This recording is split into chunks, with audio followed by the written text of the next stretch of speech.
What is up, guys? It is your boy Parag. Welcome back to day 31 of the hard challenge. Today, we went on a walk pretty early today. Woke up at 6. Usually on the weekdays, I wake up at 7 to start my day. But today, woke up at 6 because I am going to the eye place to get some new glasses. So you will be seeing me with some new frames soon and some contacts because I'm not gonna lie, like, we got guys, look at my glasses, bruh, and it's being held by staples. Cause like I got hit right over here, and it just everything just fell apart. I lost the screw there. So, anyways, so next few days or next few weeks, you'll see me not only going to Japan, but with new glasses and contacts, so I can actually play basketball and not be afraid of getting elbowed in the eye. I mean, okay, that sounds equally bad. But anyways, we're back. Waking up at 6 a.m. Honestly, I think I might wake up at 6 every day. Because I'm not gonna lie, I feel like it's low-key better. Anyways, today the workout is chest and shoulders. If you want to skip over there, be my guest, go over there. But always, before we get into the reading section, we always gotta do a question of the day. Yesterday was about, is there something you still holding on to? You know, me, I said relationships. Definitely gonna speak about that more in next video, or I'll make a video about that soon. Let's see what this. What's the last mistake you made, and what lesson can you take from it? I think for me would be like trying to like date like dudes or guys, because I mean it's not really last minute, but I feel like for me personally, right? In the future, I definitely I want to have a wife, have my own kids, you know what I'm saying? Have a family, be like a good father, you know what I'm saying? I want to be like that. So I feel like there's no point in me dating a dude, because if I do, like it's not gonna end long. Like I feel like dating should be meant for long term. So like dating a guy, it doesn't make any sense, because at the end of the day, I don't want to be with a dude for the rest of my life. If anything, it's more of like a hookup, or like a short term thing is what I'm thinking. Because like more about my past, you know what I'm saying? I've been with dudes in the past too, to be exact. I mean, dating is two, talking would probably be more.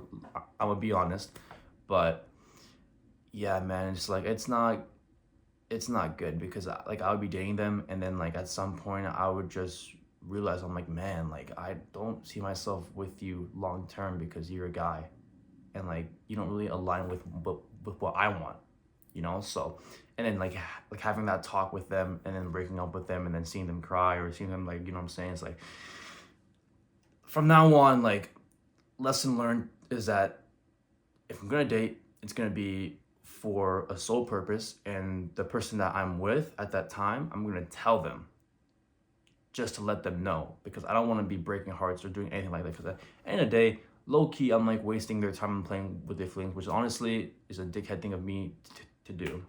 But anyways, enough about me.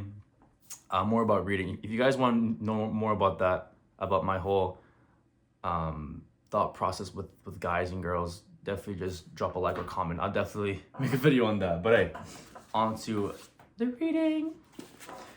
Confusing sex. Sorry. Okay. Few cultural projects have been as projects have been as total as the project of sexual freedom. It disentangled sex from sin and shame, and with psychologists aiding, made sexuality a synonym of emotional health and well-being.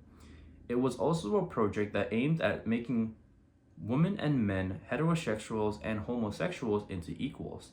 It was thus a fundamentally political project. Sexual freedom also legitimized sexual pleasure for its own sake, and thus instilled hedonic rights, a diffuse culture sense that individuals are entitled to sexual pleasure in order to achieve the good life. Finally, sexual freedom was part and parcel of the culture authenticity, as well as a practice of authentication of the self. Sexuality revealed an intact one true self, but what made sexual freedom into the pervasive culture structure has become was the fact that it was appropriated by and attacked in the economic sphere. Sexuality became performed, achieved through the economic and vice versa. Economy and vice versa, oh my god. And economic practices converge into sexual selves and performances.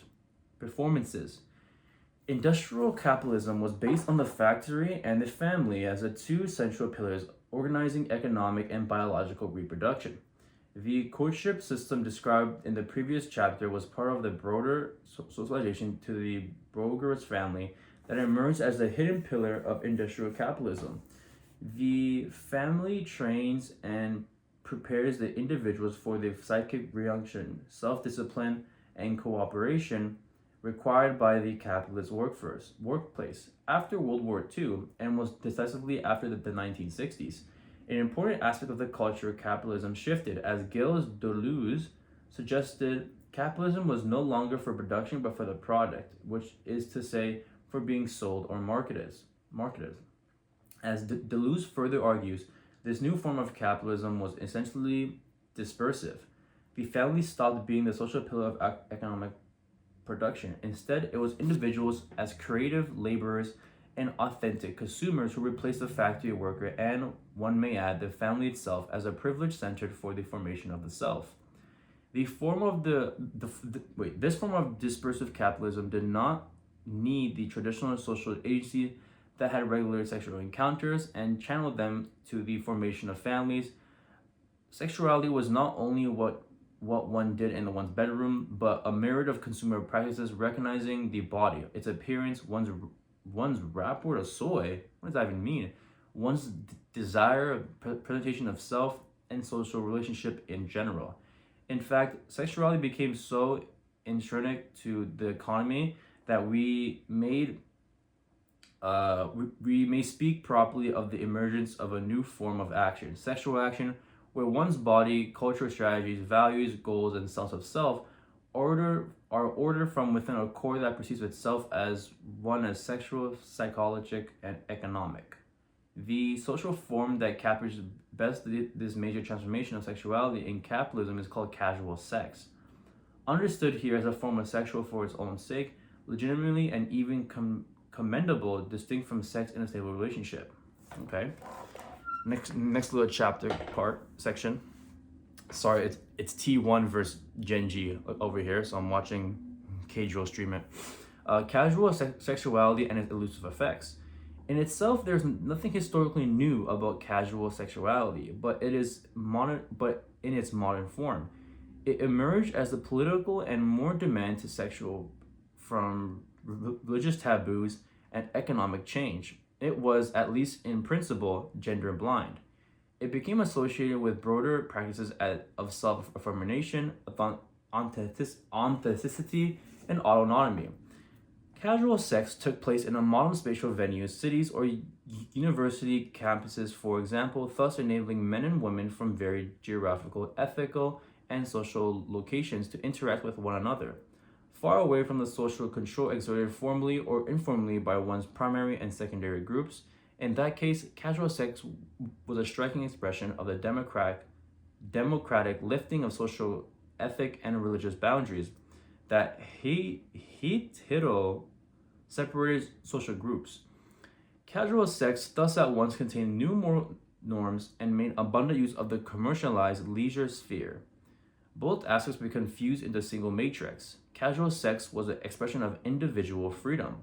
That casual sex was the ultimate mark of freedom was aptly captured in Eric John's memorable expression, the zipless uck.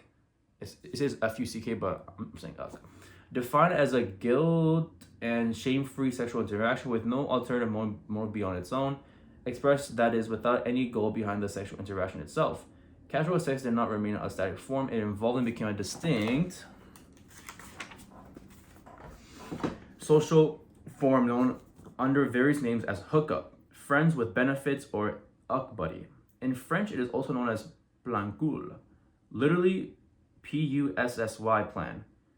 In the words of historian of sexuality Barry Ray, casual sex is infinitely transitory outside of supplemental to context of longer-term sexual relationship.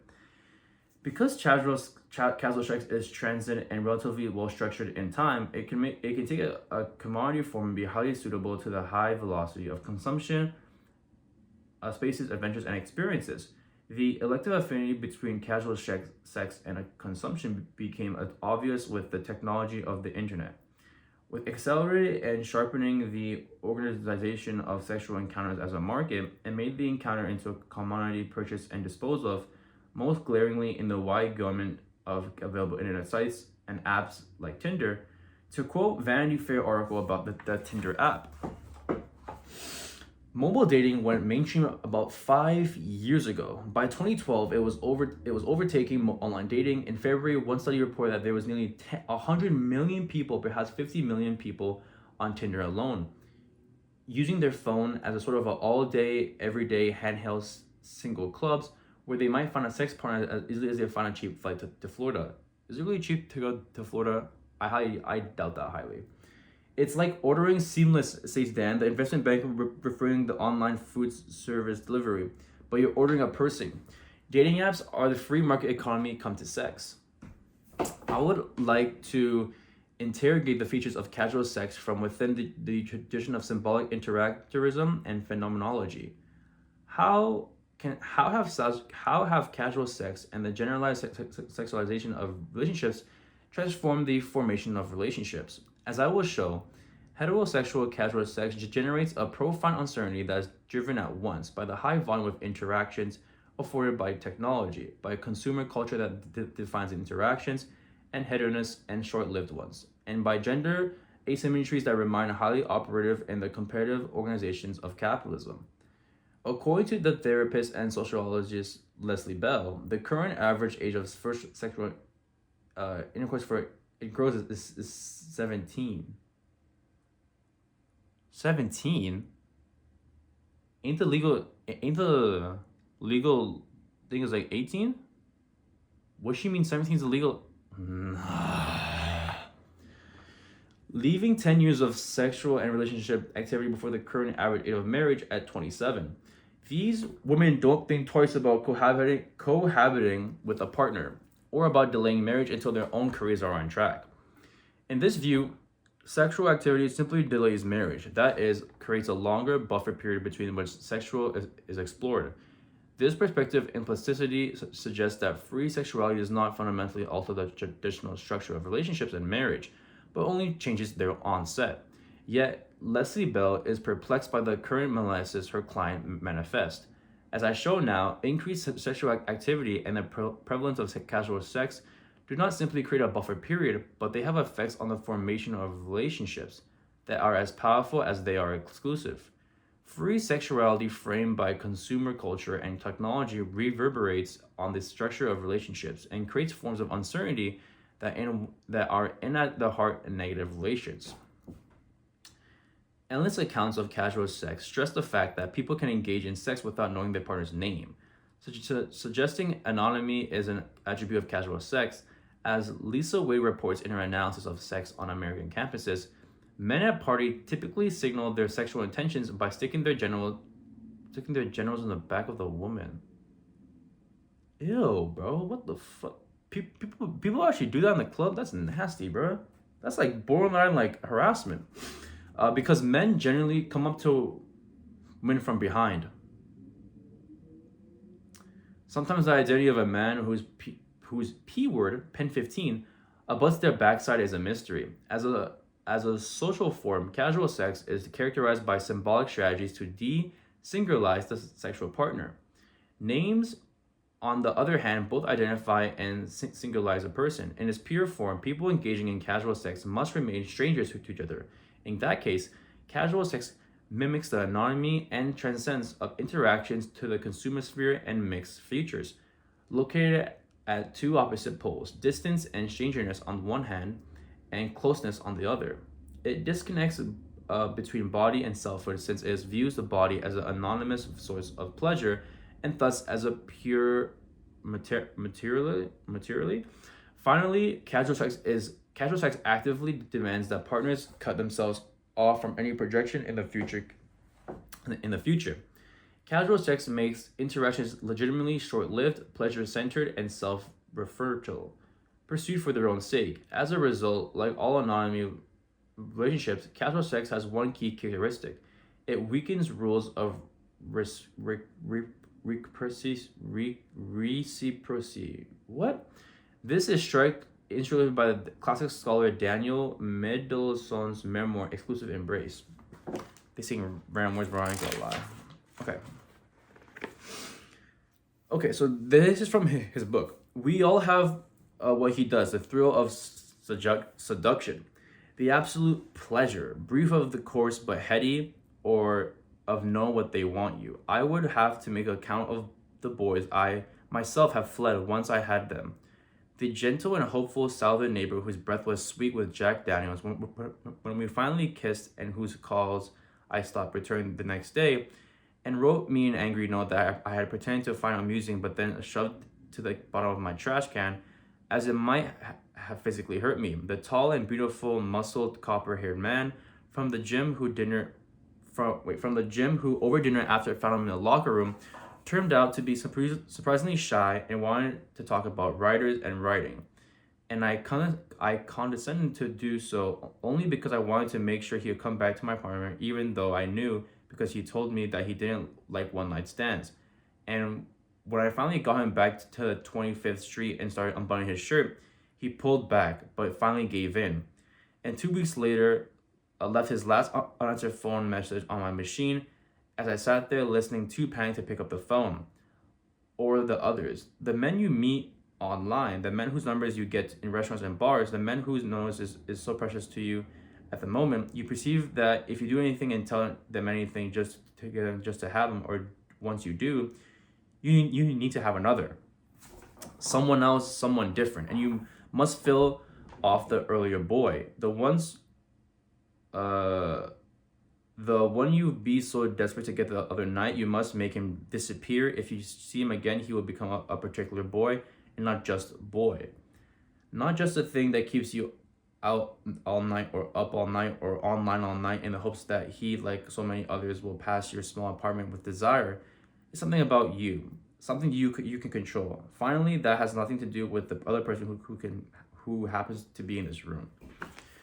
I have a lot to speak about this. I'm not gonna lie. So if you want to hear my take, just skip to some part, or just what I'm saying. Anyways, in this account, casual sex is exhilarating as it affirms the subject's freedom and the ongoing renewal of studies supplies of desires, but it obliterates the possibility of reciprocation, attachment, and bonding. In fact, one of the pleasures of interaction probably resides in the fact that they do not implicate the self and do not entail reciprocity.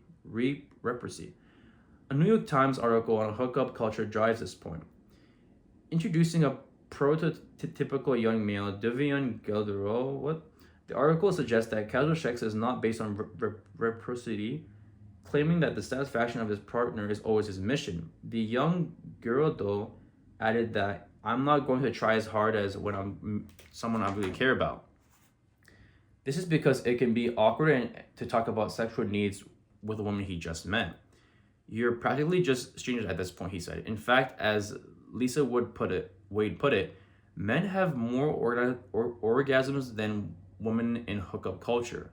Then, because the culture doesn't promote reciprocity, it's specifically designed for men's organisms. As sociologist Steven Seidman has suggested, casual sex is pleasure-centered, act-based, and interchangeable, and expectations of intimacy, commitment, and responsibility are restricted to that counter. In the sense, casual sex is a social form that encapsulates the multiplicity of relationships with strangers that characterize modern urban consumers' venues, with anonymity often playing a significant role in them. Precisely because the core of the encounter is the maximization of bodily pressure, it is devoid of telos. As a social form, casual sex has considered evolved from Eric John Zipla's FUCK on a site called Quora, whose purpose is to give the best answer to any question. We may find the following example of contemporary casual sex. Yes, in college, met a girl at the club. We were both on an ecstasy. I'll get into that topic as well, bro. This shit kind of pissed me off. Okay, we didn't even flirt or talk for more than a few words. She was a friend of my female friend from the dorms. There were three females and myself in the group. When the ecstasy really started to hit, the girls started touching each other. Then let they kissing. They be kissing? Really? For real? Damn. I was just sitting there in awe, enjoying it. The three of them were on the couch and I was on the other. The two couches were facing each other. At one point, my friend Abby and one of the other girls started to really make out. The other sat there on the side, just rubbing the other girls, but apparently felt left out, and she came and sat down by me. We started kissing, and it almost turned from light kisses to deep, passionate ones. Next thing I know, she reached down to grab my erection and creased it through my pants. About 10 minutes doing this, I grabbed her by the hand and led her to the hallway leading to the bathroom. So that's the last page, but let me keep reading. The hallway led past the two bathrooms and then turned into a corner where there were two locked doors. Hold up. Okay, this is too long. Okay, no, I'm not reading this shit. Okay, guys, I'll read this next chapter. I just opened the next page. Whoa, he said she grabbed my... Oh, let me put this back down. Anyways, all right, so about my opinion. All right, come here. When it comes to hookup culture, I don't understand because yes, I'm a victim.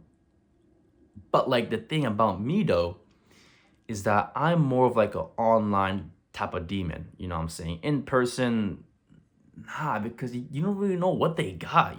They could have like a disease. You know what I'm saying? They could have herpes. They could have something, right? So I've been a victim for doing it online stuff. I'm not gonna be like a high, I'm gonna admit that I've done that, but I haven't done that in a while because honestly, it's not good for you. Anyways, back to hookup culture. I don't understand because I generally think that sex is something that is important. It should be done with someone that you care about and you love, right? That's just my opinion. I know everyone else, oh my god, no, sex is like you have to combine your spirit and you're one. It's yeah, that can be done with your loved one. It doesn't have to be some random ass stranger off the internet. And that brings me back to my ex. No issues with him, but I remember when we were first talking, he was telling me how in the past he was active. He was doing his thing, and for me that was gut wrenching because although I did the same in a way, I feel like there's a major difference of doing it online versus in person. Because online, half the time I didn't even care. I was just doing it and then ghosted them or I cut them off or things just went dead. But when you do hook up in person, it's more, I feel like it's more intentional. It's more meaningful because what I'm saying, y'all kissing, you're holding, it's physical, it's more, and that didn't sit right with me. It took me some time to get over that, especially with my ex, because guys, let's be for real, it's even for me in the future, it's gonna be quite hard to find someone that's pure state, clean plate, because let's be honest, everyone's doing something, right? And for me, my mindset is you can't really you can't change the past, right? So there's no point really stressing about their past.